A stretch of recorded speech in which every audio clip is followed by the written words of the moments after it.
अगर आपका business MSME यानी micro small and medium enterprises में आता है तो आपको ऑनलाइन रजिस्ट्रेशन कराना होगा। ये पूरा प्रोसेस बिल्कुल फ्री है और पेपरलेस है। ना तो इसमें आपको कोई पैसा देना है और ना ही आपको कोई डॉक्यूमेंट अपलोड करना है। इसके बाद आप सर्टिफिकेट को भी ऑनलाइन ही डाउनलोड कर सकते हैं। सो आज की इस वीडियो में मैं आपको दिखाने वाला हूं कि एमएसएमई के न्यू पोर्टल पर आप रजिस्ट्रेशन कैसे कर सकते हैं। तो चलिए शुरू करते हैं।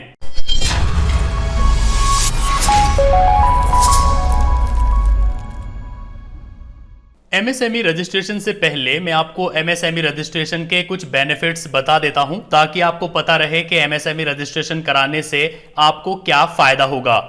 अगर आप एमएसएमई रजिस्टर करा लेते हैं तो इससे गवर्नमेंट टेंडर्स लेने में आपको काफी मदद मिलती है। बैंक लोन के तहत फुल्ली ऑटोमेटिक मशीनरी पर 15% की इंपोर्ट सब्सिडी दी जाती है। बिजनेस से रिलेटेड जितने भी रजिस्ट्रेशंस, अप्रूवल्स और लाइसेंस है वो आपको आसानी से मिल जाते हैं। आईएसओ सर्टिफिकेट पर जितना भी आप खर्चा करते हैं उसका आपको कंपनसेशन मिल जाता है। अगर आप एमएसएमई रजिस्टर करा लेते हैं तो आपको लो इंटरेस्ट रेट पर काफी मदद मिलती है। अगर आपको बैंक से कोई लोन लेना है तो एमएसएमई रजिस्ट्रेशन के साथ आपको काफी लो इंटरेस्ट रेट देना होता है। रजिस्टर्ड एमएसएमई को टैरिफ सब्सिडीज, टैक्स और कैपिटल सब्सिडीज मिलती है। इसके अलावा डायरेक्ट टैक्स लॉ के अंडर भी काफी एग्जेम्पशन मिलता है। यहाँ इंपॉर्टेंट पर क्लिक करेंगे तो आप देख सकते हैं कि एमएसएमई के अंडर कौन कौन से इंटरप्राइजेस आते हैं। एमएसएमई में माइक्रो इंटरप्राइजेस, स्मॉल इंटरप्राइजेस और मीडियम इंटरप्राइजेस आते हैं।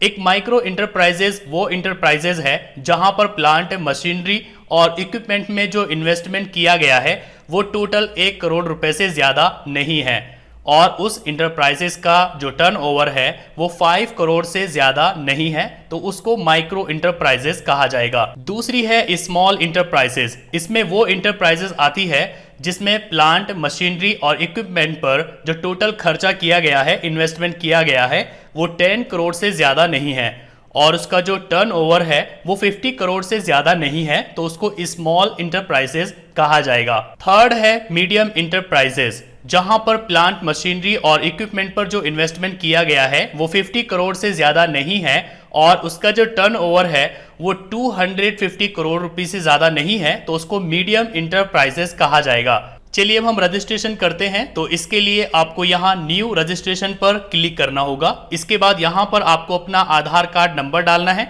और आधार कार्ड पर जो भी नाम लिखा हुआ है एज इट इज आपको यहाँ पर टाइप कर देना है। इसके बाद यहाँ कंसेंट देंगे और वैलिडेट एंड जनरेट ओटीपी पर क्लिक करेंगे। आपके रजिस्टर्ड मोबाइल नंबर पर एक ओटीपी सेंड किया जाएगा, वो ओटीपी आपको यहाँ डालना है। ओटीपी डालकर वैलिडेट पर क्लिक करेंगे तो आपका जो आधार कार्ड है वो वेरीफाई हो जाएगा। इसके बाद आपको ऑर्गेनाइजेशन का टाइप चूज करना है, किस प्रकार का आपका संगठन है। प्रोप्राइटरी है, मतलब कि जिसमें एकल स्वामित्व होता है। हिंदू अनडिवाइडेड फैमिली है, पार्टनरशिप है, प्राइवेट लिमिटेड कंपनी है, पब्लिक लिमिटेड कंपनी है या सेल्फ हेल्प ग्रुप है, लिमिटेड लायबिलिटी पार्टनरशिप है, सोसाइटी है या ट्रस्ट है। तो आप यहां से चूज कर लीजिए। जैसे कि यहां पर हम चूज कर लेते हैं प्रोप्राइटरी। अगर आप सिंगल हैं, आपके साथ कोई और नहीं है, तो आप यहां प्रोप्राइटरी चूज करेंगे। क्या आपके पास पैन कार्ड नंबर है? अगर है तो आप यस करेंगे, नहीं है तो आप नो करेंगे। इसके बाद यहां पर आपको अपना पैन कार्ड नंबर डाल देना है। यहां पर कंसेंट देंगे और वैलिडेट पैन पर क्लिक करेंगे तो ये आपके पैन कार्ड को वेरीफाई कर लेगा कि आपने फाइनेंशियल ईयर 2018-19 का आईटीआर फिल किया है। हम यहां पर नो कर देते हैं। अगर आपने फिल किया है तो आप यस करेंगे। क्या आपके पास जीएसटी नंबर है? अगर है तो यस करेंगे, वरना नो करेंगे। इसके बाद यहां पर आपको कुछ डिटेल्स देनी है। सबसे पहले यहां पर आप अपना मोबाइल नंबर डालेंगे, यहां पर आप एक ईमेल आईडी डालेंगे, यहां पर आप कैटेगरी चूज कर लेंगे, किस कैटेगरी में आप आते हैं। यहां से आप जेंडर चूज कर लेंगे।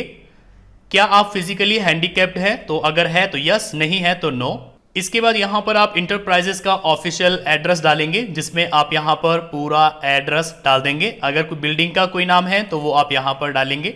स्टेट और डिस्ट्रिक्ट चूज करेंगे। इसके बाद नीचे आएंगे। अगर पहले आपने कभी रजिस्ट्रेशन किया है तो आप यहां पर प्रीवियस यूएम चूज करेंगे और आप नंबर डालेंगे। नहीं किया है तो आप एनए रहने देंगे। यहां पर आप डेट डालेंगे कि आपने कब से इसको स्टार्ट किया है। यहां पर जिस डेट को आपने जीएसटी नंबर लिया है वो डेट भी डाल सकते हैं और जिस डेट को आपने बिजनेस स्टार्ट किया है वो डेट भी आप डाल सकते हैं। इसके बाद नीचे आपको यहाँ पर बैंक की डिटेल्स डालनी होगी। यहाँ पर आप बैंक नेम डाल देंगे, किस नाम से आपका अकाउंट है। यहाँ पर अगर आपने society, trust, private limited company या कुछ और चूज किया है तो आप उसी के नाम का बैंक अकाउंट डालेंगे। लेकिन अगर आपने प्रोप्राइटरशिप डाली है तो आप अपना बैंक अकाउंट नंबर भी यहाँ पर दे सकते हैं। तो यहाँ पर नाम डालेंगे, IFSC कोड डालेंगे और यहाँ पर खाता संख्या डालेंगे। इसके बाद नीचे यहाँ पर चूज करेंगे मेजर एक्टिविटी ऑफ यूनिट के आप क्या काम करते हैं, सर्विस या मैन्युफैक्चर। तो अगर आप सर्विस प्रोवाइड करते हैं तो सर्विस चूज करेंगे और अगर आप कुछ मैन्युफैक्चर करते हैं तो आप यहाँ मैन्युफैक्चरिंग चूज करेंगे। मेजर एक्टिविटी यूनिट चूज करने के बाद आपको नेशनल इंडस्ट्री क्लासिफिकेशन यानी NIC कोड यहाँ पर ऐड करना होगा, जिसके दो तरीके हैं। पहला तरीका तो ये है कि जो भी सर्विस आप प्रोवाइड करते हैं आप यहाँ पर टाइप करेंगे। जैसे कि यहाँ पर मैं डाल देता हूँ पोस्टल, तो यहाँ पर पोस्टल एक्टिविटीज आ गई है, इसको मैं चूज कर लेता हूँ।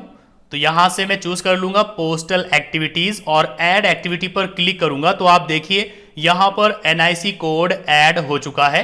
दूसरा तरीका भी मैं आपको दिखा देता हूँ, इसको मैं कट कर देता हूँ। दूसरा तरीका ये है कि यहाँ पर आप चूज करेंगे आप मैन्युफैक्चर करते हैं या सर्विस देते हैं। इसके बाद यहाँ पर आप चूज कर लेंगे किस तरह की सर्विस आप देते हैं। जैसे कि यहाँ पर मैं postal and courier activities choose कर लेता हूँ। इसके बाद यहाँ पर चूज करेंगे पोस्टल या कुरियर और इसके बाद यहाँ पर चूज कर लेंगे कुरियर एक्टिविटीज और ऐड पर क्लिक करेंगे तो आप देखिए यहाँ पर ये ऐड हो गया है।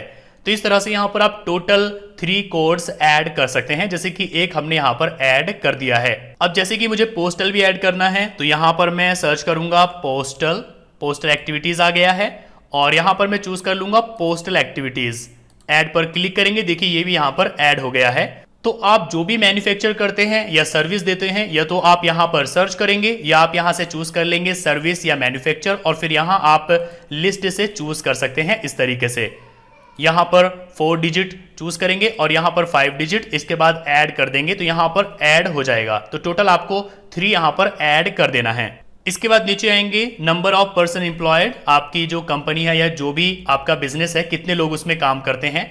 जैसे कि मेल कितने हैं, फॉर एग्जांपल मैं डाल देता हूं 0, फीमेल कितने हैं 1, तो यहां पर टोटल ऑटोमेटिकली आ जाएगा। इसके बाद नीचे यहां पर आपको प्लांट, मशीनरी और इक्विपमेंट पर आपने जितना भी इन्वेस्टमेंट किया है उसकी डिटेल्स डालनी है। 31 मार्च से पिछले साल आपने कितना टोटल इन्वेस्ट किया है यहां पर आप डालेंगे।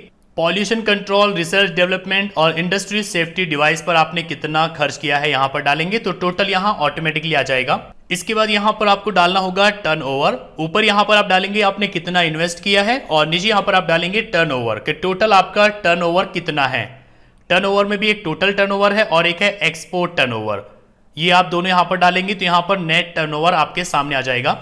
इसके बाद यहाँ पर आपसे पूछा जा रहा है कि आप गवर्नमेंट ई मार्केट यानी जेम पोर्टल पर रजिस्टर करना चाहते हैं। अगर आप चाहते हैं तो यस करेंगे, नहीं चाहते तो नो कर दीजिए। इसी तरीके से क्या आप TREDS पोर्टल पर रजिस्टर करना चाहते हैं, अगर चाहते हैं तो यस वरना नो। यहाँ पर डिस्ट्रिक्ट इंडस्ट्री सेंटर आप चूज कर लेंगे कौन सा आपका लगता है। यहाँ पर पॉइंट नंबर 11 और पॉइंट नंबर 12 है जो कि आप फिल नहीं कर सकते। पॉइंट नंबर 11 में आपको नेम ऑफ इंटरप्राइजेस डालना है और 12 में आपको लोकेशन डालनी है। GST में आप जो भी नाम देंगे इंटरप्राइजेस का और जो भी एड्रेस देंगे वो यहाँ पर आ जाएगा।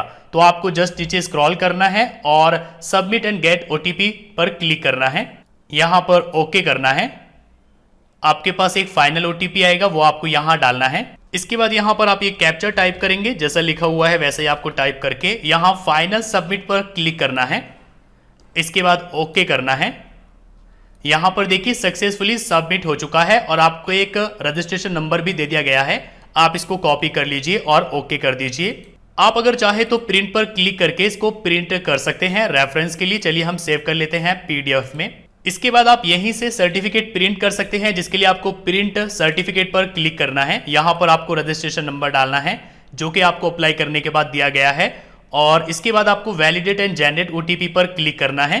तो यहाँ पर देखिए लिखा हुआ आ रहा है कि वेरिफिकेशन अभी अंडर प्रोसेस है। जैसे ही ये वेरीफाई हो जाएगा तो आपका जो रजिस्ट्रेशन सर्टिफिकेट है वो यहाँ पर आ जाएगा। तो प्रिंट करने का बस यही तरीका है कि आपको वेट करना है मैक्सिमम 1 वीक और इसके बाद प्रिंट सर्टिफिकेट पर क्लिक करके यहाँ पर आपको रजिस्ट्रेशन नंबर डालकर वैलिडेट एंड जनरेट OTP पर क्लिक करना है। आपके पास एक OTP आएगा, OTP डालकर सबमिट करेंगे तो आपके सामने आपका सर्टिफिकेट आ जाएगा जिसको आप यहाँ से प्रिंट कर सकते हैं। 1 अप्रैल 2021 से MSME रजिस्ट्रेशन के लिए GST नंबर जरूरी हो जाएगा। इसलिए एमएसएमई रजिस्ट्रेशन करने के बाद आपको 1 अप्रैल 2021 से पहले पहले जीएसटी नंबर ले लेना है। जीएसटी नंबर के लिए कैसे अप्लाई करना है इस पर भी मैं वीडियो बना चुका हूं, उसका लिंक आपको डिस्क्रिप्शन में मिल जाएगा। आप जीएसटी के लिए ऑनलाइन अप्लाई कर सकते हैं बिल्कुल फ्री में। जीएसटी अप्लाई करते समय आप इंटरप्राइजेस का जो भी नाम और एड्रेस डालेंगे वही नाम और एड्रेस आपके एमएसएमई रजिस्ट्रेशन में ऑटोमेटिकली अपडेट हो जाएगा, आपको अपडेट करने की जरूरत नहीं पड़ेगी। सो आई होप कि वीडियो आपको काफी पसंद आया होगा। अगर आपको वीडियो पसंद आया है तो लाइक करिए, अपने फ्रेंड्स के साथ शेयर करिए, और अगर आपके मन में कोई कंफ्यूजन है या आपको कोई प्रॉब्लम आ रही है तो आप नीचे कमेंट करके पूछ सकते हैं।